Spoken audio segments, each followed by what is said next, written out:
Welcome back to This Week in Immigration. I'm your host for this week, Theresa Cardinal Brown, Senior Advisor in Immigration and Border Policy at the Bipartisan Policy Center. Joining us today, we have Jack Malde, Senior Policy Analyst at BPC, who will be taking us through BPC's new report, Green Light to Growth, estimating the economic benefits of clearing green card backlogs. Then, we will discuss new projections from the Census Bureau, which show that the U.S. population is set to begin declining in the second half of this century, underlining the importance of immigration for continued growth and prosperity. I'll also cover some of the recent efforts in Congress to address the border as part of President Biden's supplemental funding request. All of that in a bit, so stay tuned.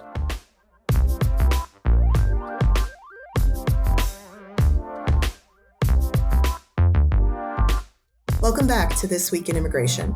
First up this week, a quick review of recent immigration news. U.S. Customs and Border Protection released its data on southwest border apprehensions this week for October, the first month of the new fiscal year. Overall encounters were down from September, but up from October of last year. However, encounters by Border Patrol between ports of entry were down, while port of entry arrivals were up, continuing a trend that we've seen showing a shift to more migrants entering via legal ports using the CBP One app and also entering via one of the Biden administration's parole programs. Arizona's Tucson sector was the hotspot for the Border Patrol in October, seeing more than 55,000 encounters that month. Meanwhile, in San Diego, they are reporting many arrivals from countries as far away as India, China, and Mauritania. In October, people from countries other than Mexico or Central America represented most of the encounters by the Border Patrol. Most of these were single adults and families. Encounters from Venezuela were down after the Biden administration announced the resumption of deportation flights to that country. Overall, these represent small changes at the border, at which encounters remain extremely high by historic levels. That's one reason why the situation at the border is also one of the primary issues Congress is talking about right now. This week, the House voted on a motion to impeach Homeland Security Secretary Alejandro Mayorkas.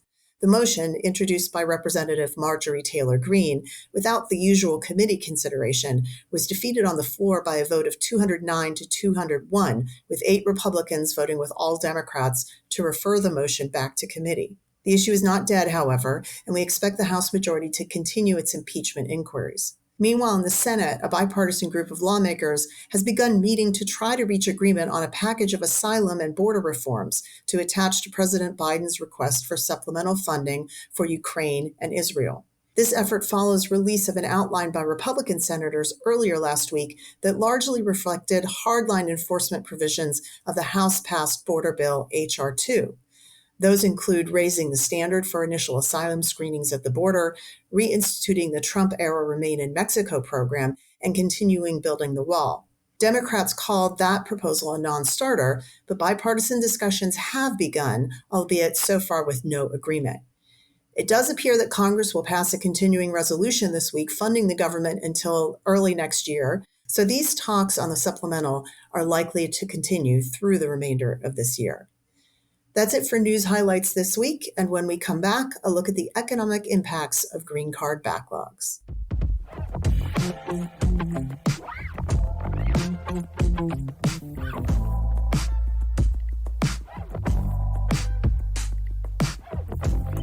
Millions of people sit in green card backlogs waiting to receive lawful permanent resident status in the United States. These backlogs have clear human costs, with many people facing the risk of having to leave the country if they lose their jobs.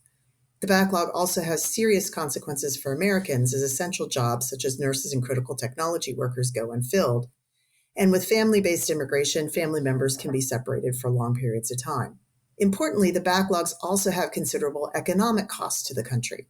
A new BPC report, Green Light to Growth, estimating the economic benefits of clearing green card backlogs, quantifies this economic cost.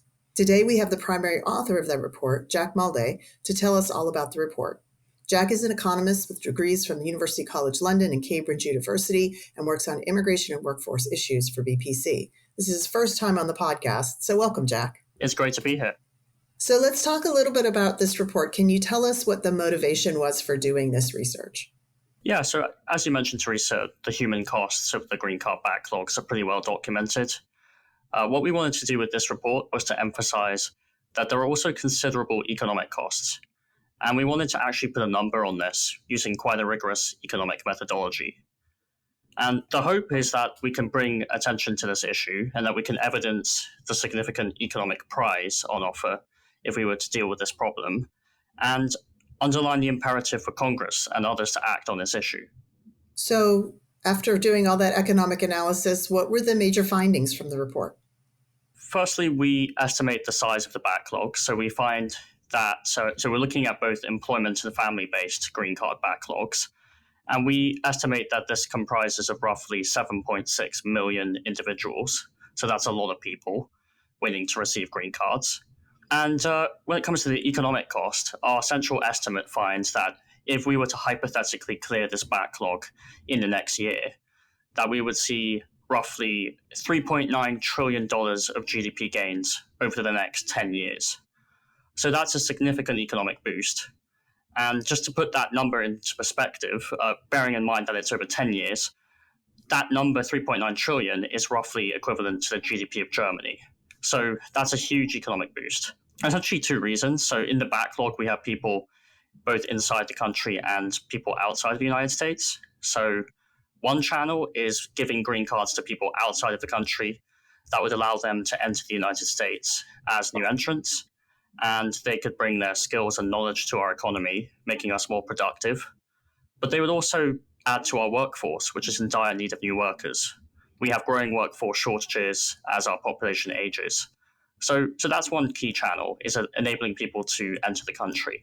I mentioned that there are also people in the backlog currently inside the United States. So these people are on temporary status. And if they receive their green cards, that allows them to adjust to permanent status. And the importance of that is that if you're on temporary status in the backlog, there are restrictions on the jobs that you can take. So by adjusting to permanent status, these restrictions largely fall away, and these people can access a wider range of jobs, and they can be more productive. So that's another channel that we quantify in the report. And the final finding I will mention is that we estimate the vast majority of the benefit to be from the new entrants. So actually 99% of the benefit comes from people entering the country. Having said that, there's still positive benefit from the adjustments of status as well. And that's something that's been neglected by previous studies. So we wanted to evidence that as well. Mm-hmm. So this sounds like it's a lot. $3.9 trillion is nothing to sneeze at. As you mentioned, it gives the GDP of developed countries. But what are the policies that are needed? So you talked about both family-based and employment-based backlogs. There are processing backlogs, cap backlogs. What do we need to do to address this? Yeah, so you mentioned the two different types of backlog, the cap-based and the processing-based. So it's important to understand why those exist. So starting with the cap-based backlogs, we have green card limits that are set in law. They were set back in 1990. And they say that no more than a certain number of people can receive green cards every year. To give an example, the employment-based limit is 140,000, which is a really small number compared to the size of the backlogs we're talking about here. So what happens is that more people get sponsored for green cards than that limit allows, and then they have to join the backlog, and they have to wait for a green card to become available. So that's the cap-based backlog. And the way to deal with that is for Congress to raise these green card limits that haven't been changed for decades. You mentioned the processing backlog as well. So the other key driver of the backlog is that agencies such as USCIS and the State Department, they don't have enough resources to actually process all of these green cards. So the other thing that can be done is, again, Congress could act to give more funding to these agencies so that they can hire more staff, that they can make their processes more efficient through digitization, and they can actually process more green card applications. So those are the two key policy implications in terms of clearing the backlog. And another point I'd make is that we would need both of these changes. If we were to just increase the limits, that wouldn't be enough because we wouldn't have the processing resources. And if we were just to increase the processing resources, that wouldn't be enough either because the vast majority of the benefit would come from clearing the cap-based backlog. So raising the green card limits is absolutely vital, but we need both of these changes at the same time. Mm-hmm. So you mentioned that Congress is the one that has to do this. Obviously, they provide the appropriations and funding for the agencies, and they set the limits in statute. Has there been any movement in Congress to deal with this issue? There are some bills. I know we've talked previously on this podcast about bills that would change like per country limits or would benefit certain groups of immigrants. But have you seen anything that would sort of is looking at these backlogs specifically? Yeah, so one bill that we've discussed on this podcast previously is the Dignity Act of 2023. So we were pleased to have Representative Salazar on to talk about that. She was one of the introducers of the bill in the House of Representatives. And it's a comprehensive bill. It does actually include a few provisions designed to reduce the backlog. So, firstly, it would impose a limit on the wait time for people. So, if they've been waiting for 10 years or more, they would automatically receive a green card.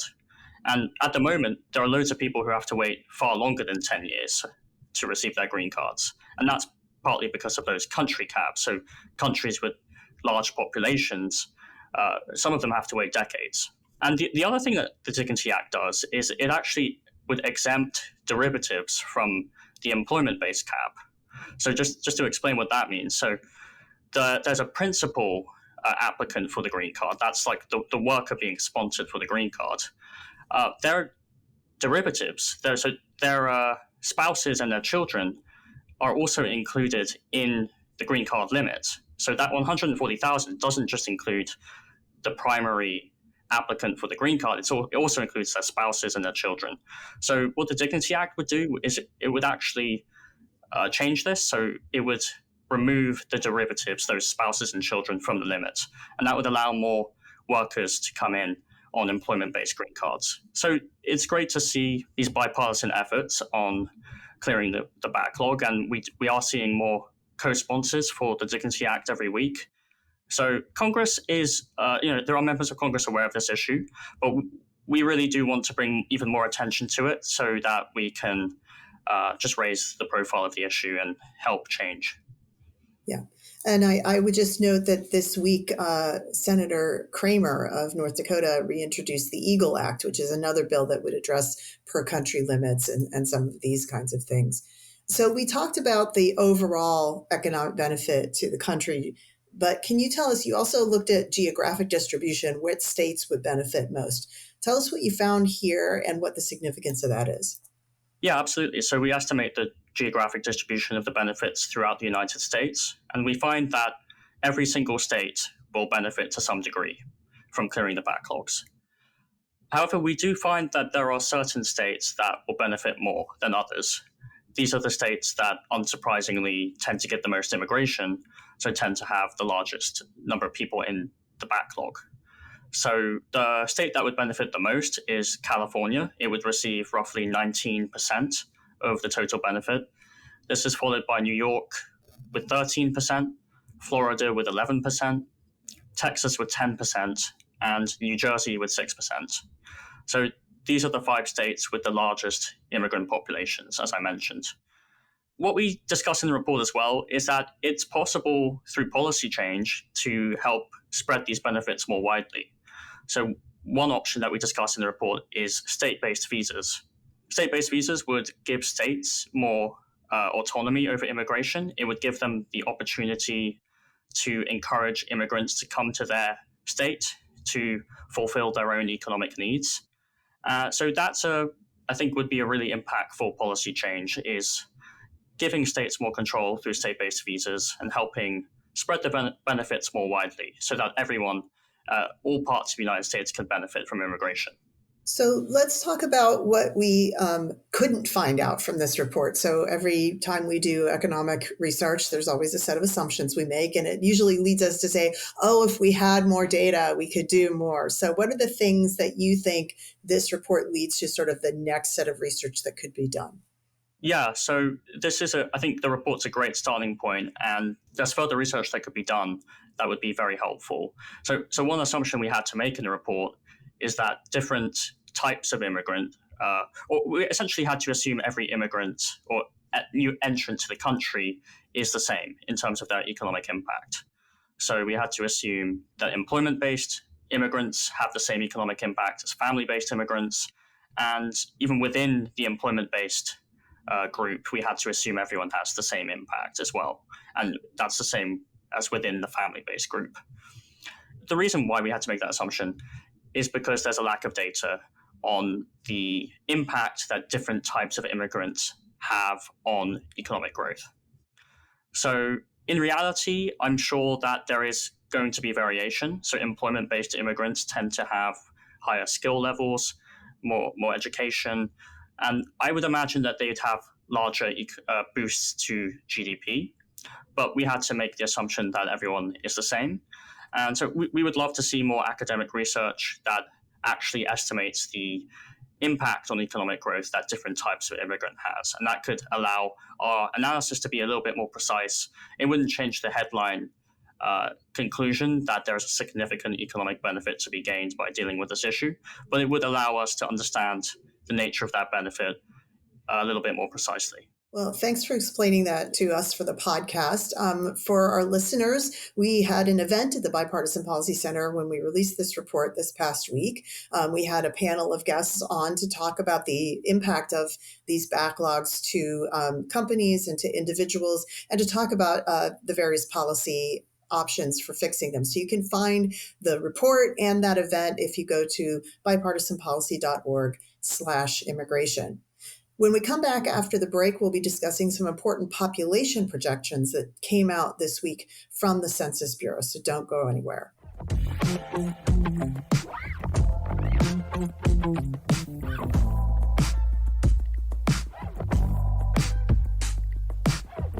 Previously on the podcast, we've discussed the U.S. aging population and its role in slowing population growth.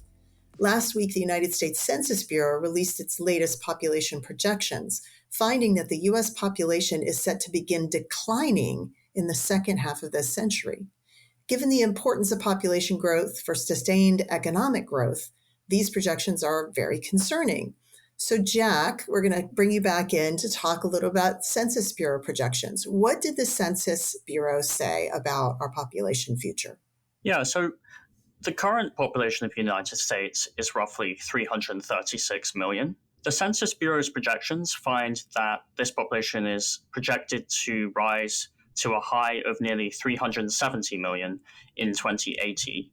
But after that point, it will start to decline and it will reach 366 million in 2100. And that's where the projections stop. So the story from the Census Bureau is one of increasing population up till 2080, and then a decline after that. A few other things I'd point out from the projections. They find that annual deaths will exceed annual births in 2038. So after that point, population growth is very much driven by immigration. And this is very similar to other projections that we've discussed on the podcast previously. So the Congressional Budget Office finds that deaths will exceed births in 2042. So there's only a four-year gap between these two projections. And the other thing that is really interesting from the projections is that they show how important immigration is in determining population change. The projection I mentioned at the start, that's the central projection.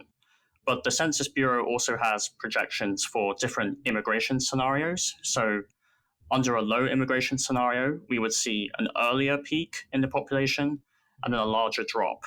So the population in 2100 would actually be smaller than it is now in a low immigration scenario. In the high immigration scenario, we wouldn't actually see any drop before 2100. So we would see population continue to rise to 435 million in 2100. So that's really interesting. It's showing how important immigration is in determining population change. So what are the reasons that we have a population slowdown? You talk about this tipping point where we'll have more people dying than being born. So that tells me that birth rates are part of this problem. But what are the other reasons why we are looking at a future of population decline? Yeah, so the key driver, and again, it's something we've discussed previously, is an aging population. So we're seeing a growing share of our population in the later years of life. So, for example, over 65. And this is because people are living longer and people are having fewer children. And what an aging population means is that, as I said, we have more people who are in the later years of life, and these people don't tend to have many children. So that's why we're seeing declining birth rates, because we have so many more people who are older not having children. And so, yeah, I would say that that's the key driver of the population slowdown. It's the aging population that we're seeing. So why is this? I remember I'm old enough to remember growing up when there was a very big concern about overpopulation, and now we're talking about population decline. Why is declining population a concern? Yeah, so we have seen throughout human history that population growth has actually been the key driver of economic growth and technological progress. And that's quite intuitive. Population growth means increased demand, it stimulates investment, and ultimately it's people that generate ideas and that come up with new inventions. So population growth drives technological innovation as well. So that's why this is so concerning, these projections, because if we see population decline, we really could see the end of economic growth, we could see declining economic growth, and we could see our prosperity at risk. So you talked about the importance of immigration in slowing down this rate of decline. Is that really the solution? We just need to have more immigrants, or are there other things that we should look at? Yeah, so another possibility is policies that actually encourage people to have more children. The problem with that is they don't seem to work very well. This has been tried in other countries. People don't tend to be swayed by government policy when it comes to their fertility or their family decisions. So I would say that immigration really is the most effective solution to this problem. And I'd say something else about immigration. It's super important as well because of the aging population, because we have this growing share of the population who are in the older years of life. We actually need immigration to bolster our workforce because immigrants pay taxes. And there's research that shows, for example, from the Cato Institute, that immigrants generally pay more in taxes than they take in benefits. So we really need immigration to bolster our prime age workforce and to actually support those who are dependent on benefits because they're in the older years of their life. So we're going to wrap this back around. We talked about Congress needing to address immigration to get rid of backlogs. Now we have another reason, this population issue, to address immigration. I guess the bottom line, and you've heard us say this again multiple times on This Week in Immigration, Congress needs to deal with immigration. Thanks so much, Jack, for joining us. Yeah, thanks so much for having me. So with that, we'll wrap this week's episode. And thank you so much for joining us. And we'll see you next time on This Week in Immigration.